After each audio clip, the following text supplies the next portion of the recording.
Meditation offers us so much, but it can only change your life if you practice it diligently. It's not that easy to quiet the modern mind with all the distractions available to us. But if you can learn to free your mind through meditation or chanting or spiritual study, the rewards are many.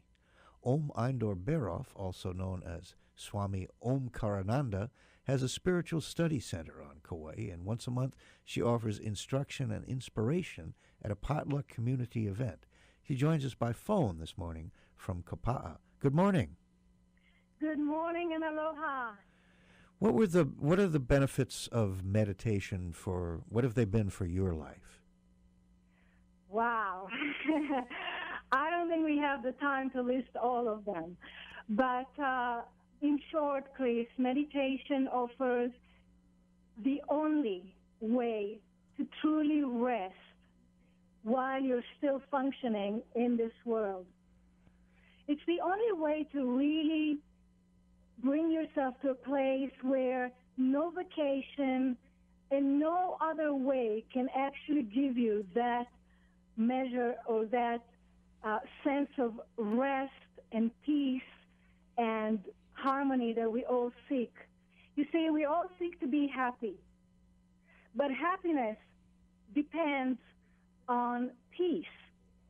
And that's the tricky part, isn't it? Because most of us, we're coming into a weekend and people are making plans to relax, but many of us find that we never really do relax. Do you think that's accurate?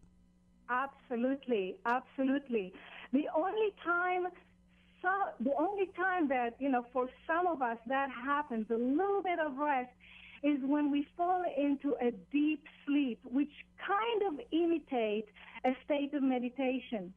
However, most of us hardly ever do fall into a deep sleep. So it is true what you just said, we hardly ever get any rest. So if you want to take a vacation to a place that doesn't cost you anything, you go into a state of meditation.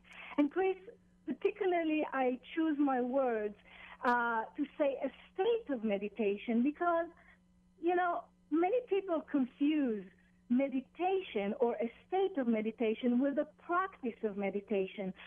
Truly, there are so many ways of meditation. There is only one state of meditation. However, there are many ways of concentration, many concentration techniques.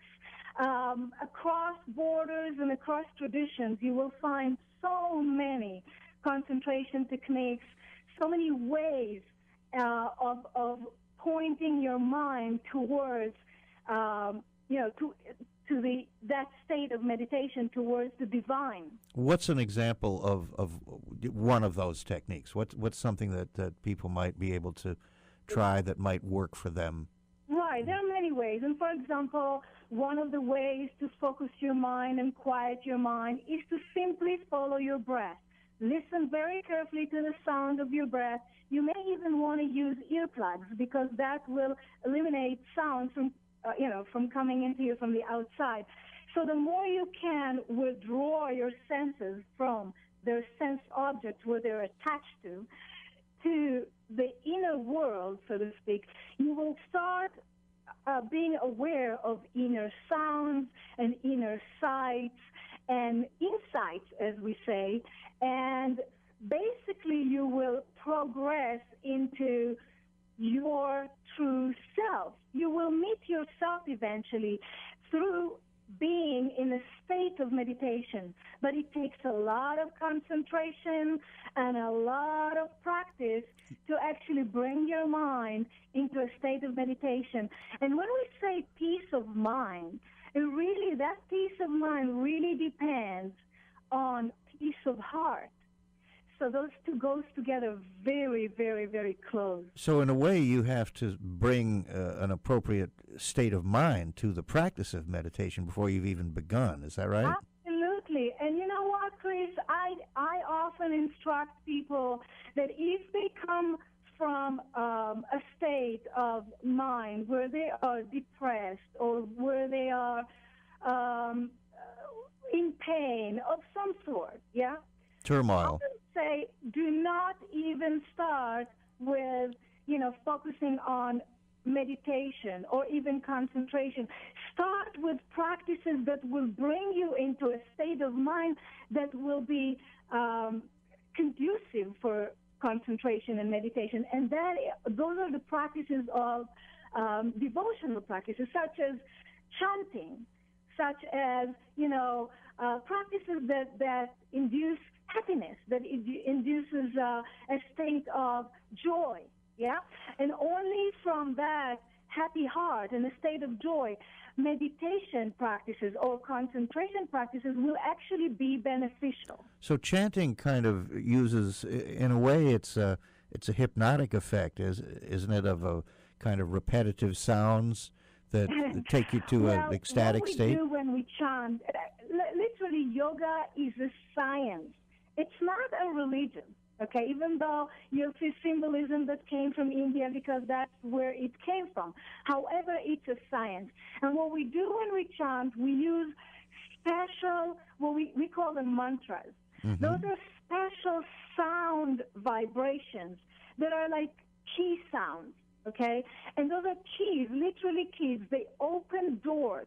They open doors into higher consciousness. By virtue of, not so much because of the meaning of the word, but the actual sound, the vibration of the sound waves of a gift. Absolutely. The power of the mantra is not at all in its meaning. It's basically in the sound vibration. I never realized that. The whole teaching of yoga came from observation. That's why I'm saying it's not a religious teaching. It's a scientific teaching. Well, that really... observations of yogis for thousands of years of how the mind reacts and how the mind works under certain circumstances. Well, Om, we've got to run, but thank you. That's a really interesting perspective on it, some things I didn't know about that. Thanks very much. EInDor Berov, who is also known as Swami Om Karananda, hosts a vegan potluck on the last Saturday of each month at her study center in Waialua Homesteads in Kapa'a, Kauai, and you can learn more about her and her work at hpr2.org.